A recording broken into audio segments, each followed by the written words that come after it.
Joining me now, my guest at this time, one of the greatest arm wrestlers who has ever lived, star and champion of Over the Top, one of the NWO members during the height of WCW, one of the finest foreign wrestlers, or gaijin, to enter the Japanese wrestling world, two-time IWGP champion, and author of the fantastic new autobiography, Strong Style. Ladies and gentlemen, Scott Norton. Scott, how you doing? Hey, I'm doing good, man. It's good to be with you, sir. Hey, it's good to talk to you. Always great to have that Minnesota connection just coming through. And congrats on the book. I finished reading it this week. Absolutely tremendous. Yeah. Man, that's great. I'm glad you enjoyed it. That was something that took a long time to do. I'm so proud of what, the final copy, the outcome. And it's pretty wild. I never thought I'd have my own book or, the career I did and everything that I was blessed to have throughout my career. But it's a great story, and I'm really proud of it. Excellent. So what made now feel like the right time to tell the full Scott Norton story? I was going to do it. To be honest with you, I didn't realize it took just a lot longer than it took 7 years to get this book to really take off and get it all together to where I was satisfied with it. And of course, my career interrupted it numerous times, and it's kind of like wrestling the Big Show, man. It ain't easy. Nice. Yeah. And so you having such a tremendous career, it's so much like, the story of just the arm wrestling alone coming up here in Minnesota, bouncing at the former Grandma B's, which is now Psycho Susie's, and carrying on through being an Over the Top with Sly, that and becoming then the world champion. That could have been its own book. And then there's so many stories going on and going forward. What made you decide to narrow down and highlight certain moments? And is there anything that you really liked that you had to cut, or was there anything that you really wanted to make sure was in the book that you're particularly proud of? Oh, there's a lot of stuff that, I didn't put, everything in there. I didn't, I kept it clean, as far as I didn't dump on anybody or I didn't hurt no friendships or anything. But, growing up with Hawk, Rick Rude, Kurt, the business, arm wrestling, it just, there's only so much you really can put into it, you don't really pick and choose it, but it kind of chooses you, because you make the story flow and everything. And it was just, my growing up, I just did a lot of crazy stuff, I wish I'd been a little tapered off a little bit, but I was a little wild when I was younger, and I kind of, straightened out later on in my life, landed on my feet, and I'm pretty lucky to have the career that I had and the opportunities that were given me, and, I just went with it. Excellent. And being a product of Minnesota, and, we all have the pretty wild youths out here. It's just something in the water out here. It's that effect. We had the music of the Trashmen, that permeates upon decades, that gets us all further revved up, I'm sure. But looking at the fact that going from what is sort of known as, Minnesota nice, and with the certain level of, the ingrained that respect and discipline that a lot of us have, did you find that helped you when transitioning into Japan and working in the Japanese business world, that kind of gave you a bit of an advantage over other Americans who have gone to Japan to work? Well, Japan's tough. First off, you got to be able to, be patient enough and adapt to it, which when I first started, I wasn't. But, of course, my upbringing and growing up in Minnesota nice, like you said, it's a great place to grow up. My Minnesota roots, for sure, were a big deal to the as well. You read the book, Masa Saito. He loved the Minnesota boys. Hawk, Kurt, Rick Rude, everybody. There's so much wrestling wrestling pedigree there, and the New Japan route, working in Japan, is hard to explain because it's so tough. And, you know, of course, everything that I went through as a young guy, you know, the struggles got harder in Japan. I mean, it was hard to transition to be able to work a full-time schedule in a foreign country. So, but, you know, it was great. Mm-hmm. Excellent. And then, you know, prior to that, you, of course, had the notoriety from Over the Top. And before that, it's really great reading the dedication you had to arm wrestling and getting better and improving and just going, you know, completely full and all into it. And really, as you mentioned in the book, being able to get that major victory at Over the Top at perhaps the biggest platform arm wrestling has ever received. But I'm curious, being it was, you know, in Vegas where the bright lights are and it was under the lights and with everything going on while shooting the film, was it any particular like differences in environment compared to like other arm wrestling tournaments you'd been in? Oh, absolutely. This is big time. I mean, the setup of the tournament, you know, it was all made for the movie. And it was elevated. The hype of this tournament was so big. It was, you know, it was the biggest tournament. There's 880 some wrestlers there, and they're all the best from all over the world. And, you know, reading the book, you know, Cleve Dean was a nemesis of mine.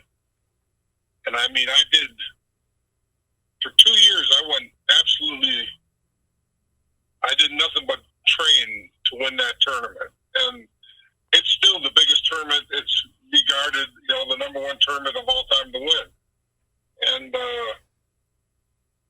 it was monstrous. It was kind of a letdown afterwards because it went back to the same sport.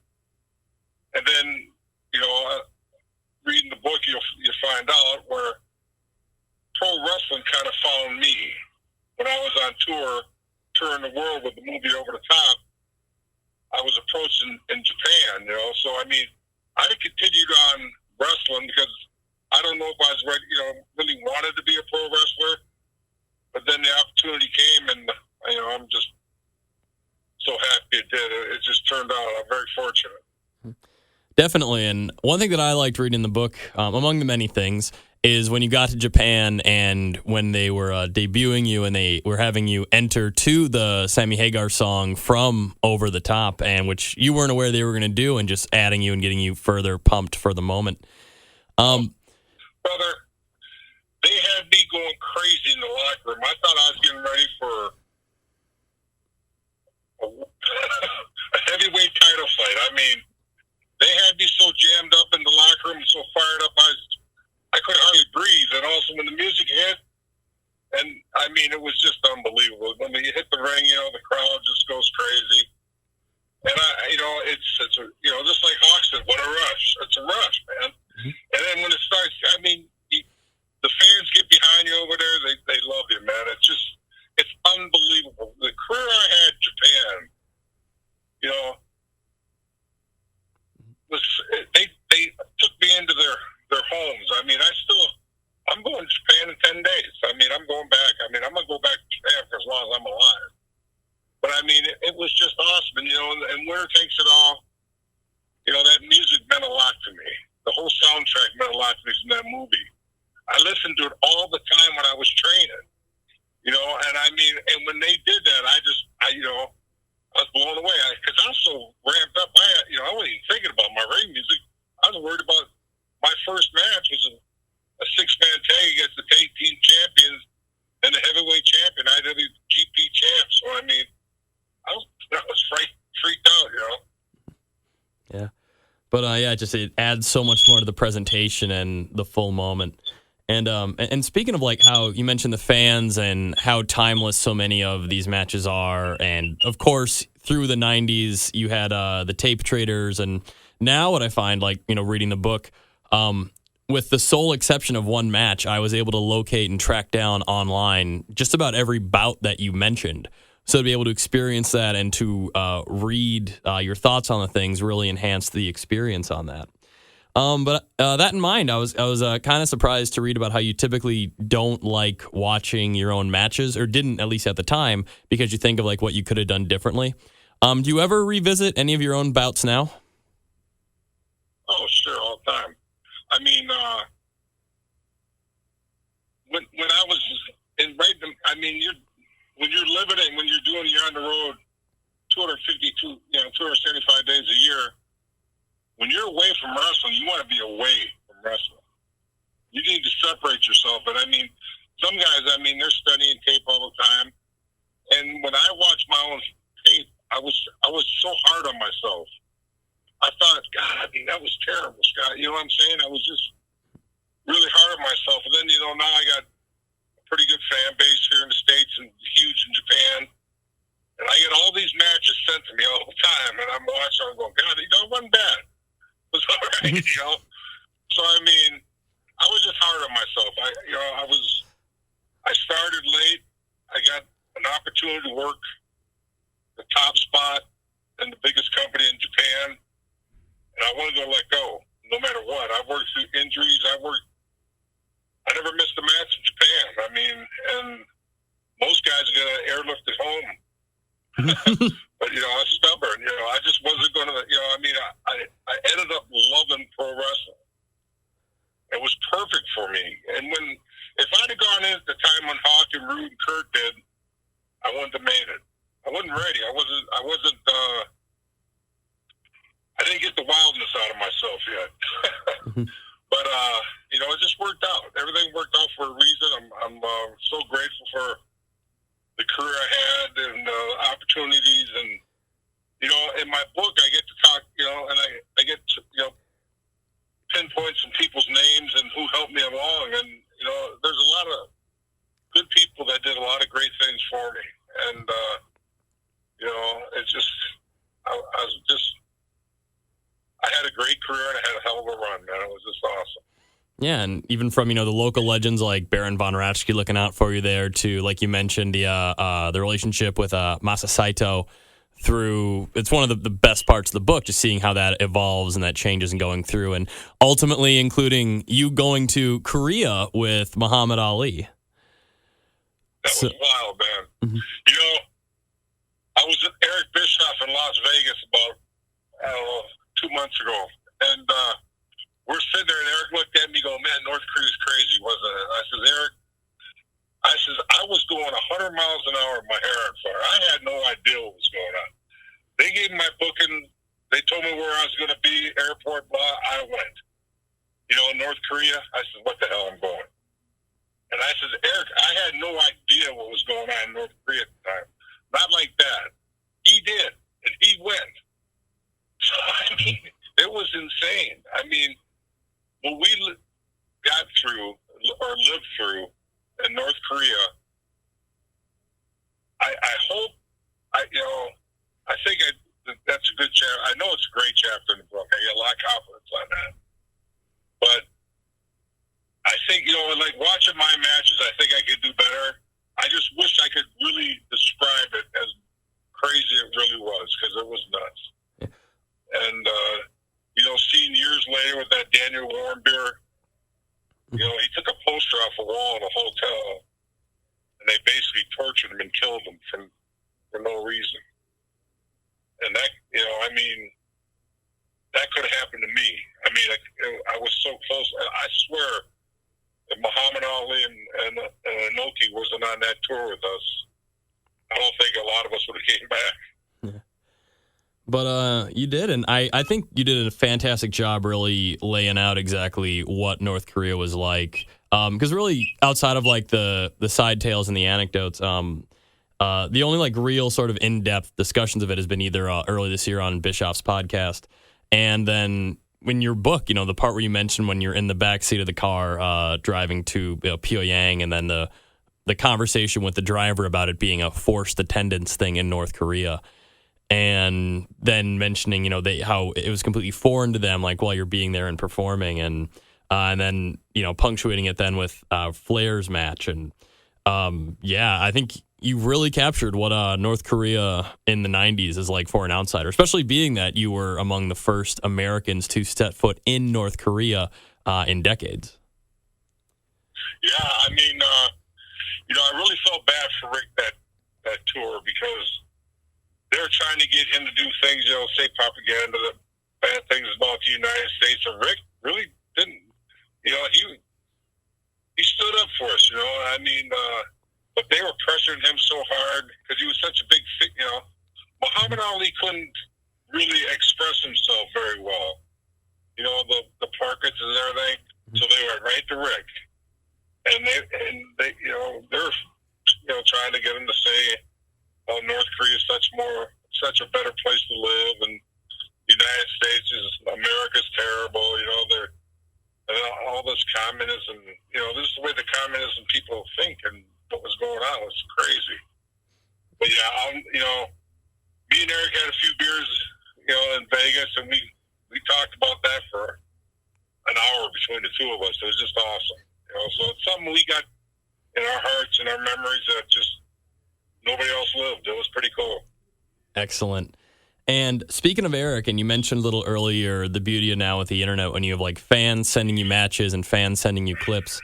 There was a clip that went pretty bit viral like on Twitter over the summer.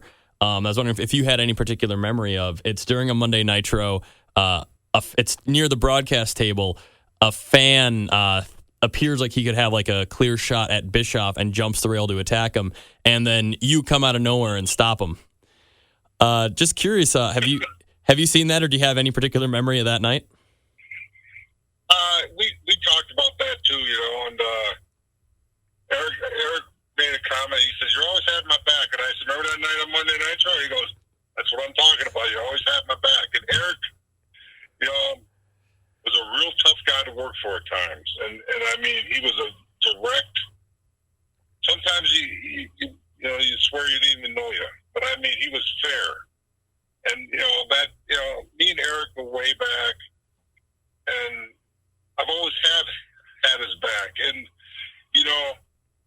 that was just normal for us. I mean, I've seen some guys come in, hit the ring with a knife or hit the ring trying to hurt somebody, and it never turns out good. So, I mean, it's something that happened.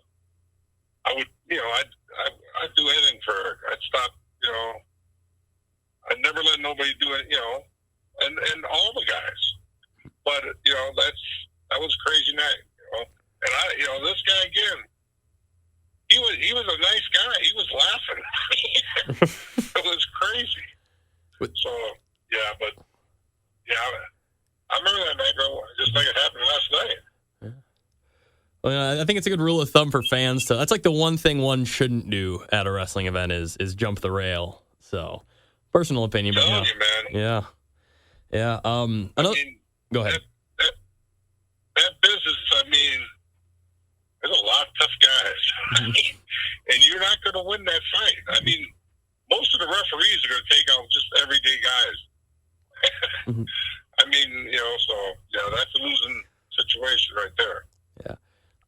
But speaking of and things you describe, you mentioned in the book, you, I think, really capture what the turmoil of like the late 90s peak of WCW was like, with you being NWO, part of the hottest thing in the company, both in the Japan branch and in the States. And also just like how oftentimes even 30 minutes before the show on this thing that millions of people were tuning in to watch, it wasn't even quite clear what was going to happen that night. And so two other clips of yours online, which I think really kind of sheds a new light on that, is in your book you mentioned the 11-minute match with Goldberg, which is just a fantastic watch. Really great, really good stuff in there, and you go into that in the book. The other match I wanted to bring up, if you recall, you had a match with Rey Mysterio that wound up getting really recirculated on Twitter, which I didn't quite remember at the time, but it's the one that the strong, big man, small man match that ends with a low blow and just a tremendous reaction to it. So coming up with a finish like that and having like matches like that and the stuff with Goldberg, how much freedom were you given for your matches in WCW and compared to what it was like in New Japan? Well,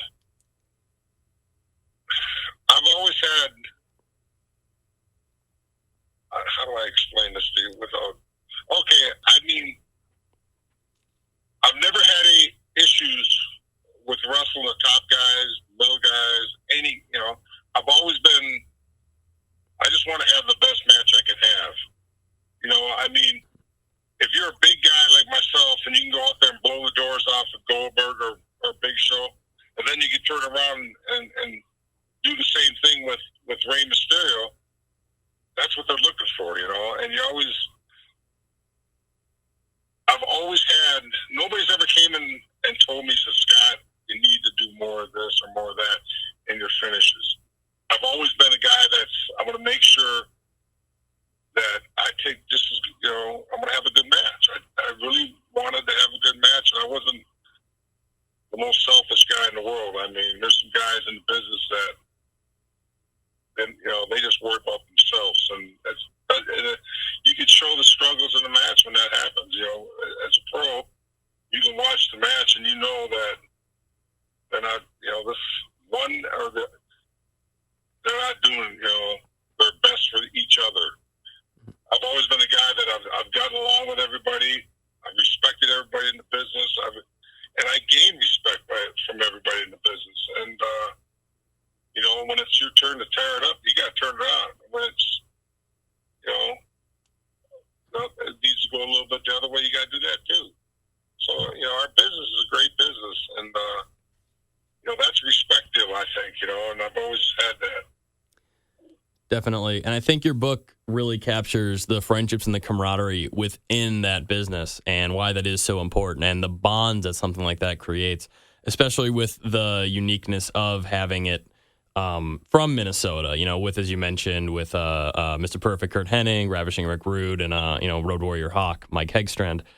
And, and later going to Japan and having those, same sort of relationships and seeing them build. So, finally, I really, really enjoyed how deep you got into the friendship elements of it and all the great stories growing up with those guys. And I actually had the fortune to have a brief friendship with Hawk, Mike Hegstrand.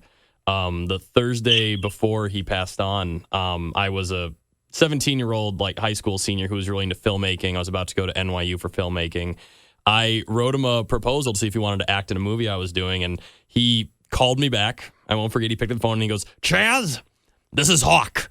And just gave me a full 2 hours of his time. And he was just a really just wonderful, really thoughtful dude for him to, speak to me the way that he did and with the respect and appreciating the proposal. So I was glad to get that in. And when you mentioned, with just the type of warm guy he was in between all the wild antics. So to sort of just, really capture and make it a little one last little bit of Minnesota goodness. Do you have any particular Hawk stories you want to share? Either something from the book or maybe something that had to be cut? God. Me and Hawk, I mean, I've always told, when I got into the business pro wrestling, even before I was in, every time I met some of the guys, I started interacting with my arm wrestling career, and I would go to the AWA shows as a guest of the Road Warriors, and I'd be in the locker room with these guys. But Hawk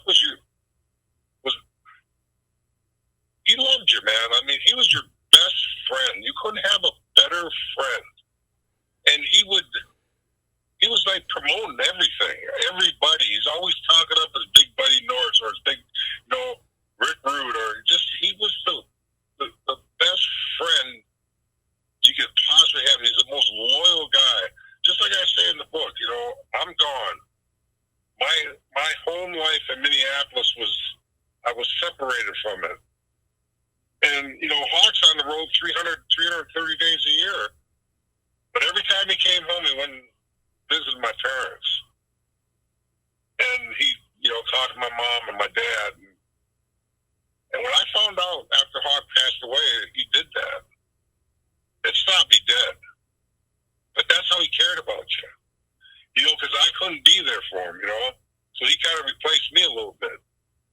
And he's always felt like that. All of our friendships and all of our friends, when we talk about Mike, they just talk about how good he was to you. And he loved us, man. And everybody loved Mike. And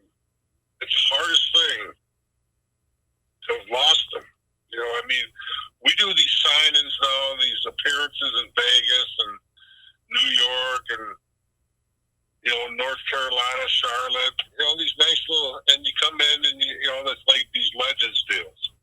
You know, and I'm just appreciated that they include me in, you know, because some of these guys are huge, huge stars, you know. And I was talking with Animal in Vegas also, and it would have been so much. It would have been so much fun for him to get this return from the fans, where they come and they get to meet you and one on one.